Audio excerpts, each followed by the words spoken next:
বন্য হাতির হৃদয়ে লুকিয়ে থাকা সহানুভূতি আর কোমলতার এক অবিশ্বাস্য সত্যি ঘটনা, যা শুনলে আপনাদের মন ছুঁয়ে যাবে।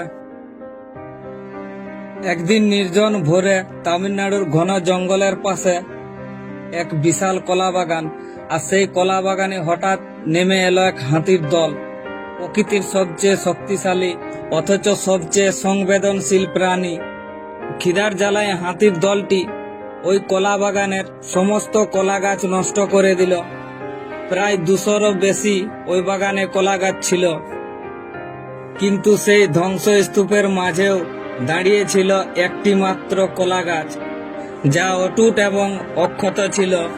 হাতিরা ওই গাছটাকে দেখেও ওই গাছটির কোনো ক্ষতি করেনি। কেন জানেন? কারণ সেই গাছের পাতার আড়ালে লুকিয়েছিল একটি ছোট্ট পাখির বাসা, আর তার ভিতরে ছিল কয়েকটি নবজাতক পাখির বাচ্চা।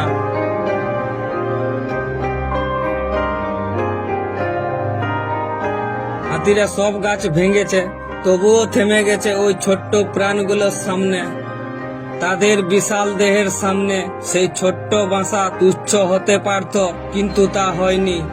ওরাও বুঝেছিল জীবনের মূল্য। কেউ একজন বাঁচার চেষ্টা করছে, আর সেটা রক্ষা করা জরুরি। সেই নীরব মুহূর্তটা যেন বলেছিল, শক্তি মানেই ধ্বংস নয়, শক্তির মাঝেও থাকে সহানুভূতি ও কোমলতা। আজ মানুষ যতই নিজের স্বার্থে অন্যের ক্ষতি করতে দ্বিধা নাই করুক, কিন্তু এই বনের প্রাণীরাই শেখায় প্রকৃতির হৃদয়ে এখনো আছে জীবনের প্রতি গভীর অনুভব। জীবন বড় বা ছোট নয়, প্রতিটি প্রাণী মূল্যবান।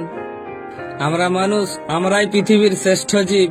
সহানুভূতি, বুদ্ধি, নীতি সবকিছু থাকা সত্ত্বেও অনেক সময় ছোট্ট জীবনের মূল্য বুঝে উঠতে পারি না। অথচ সেই বনের হাতিরাই আমাদের শিখিয়ে গেল প্রতিটি প্রাণী মূল্যবান।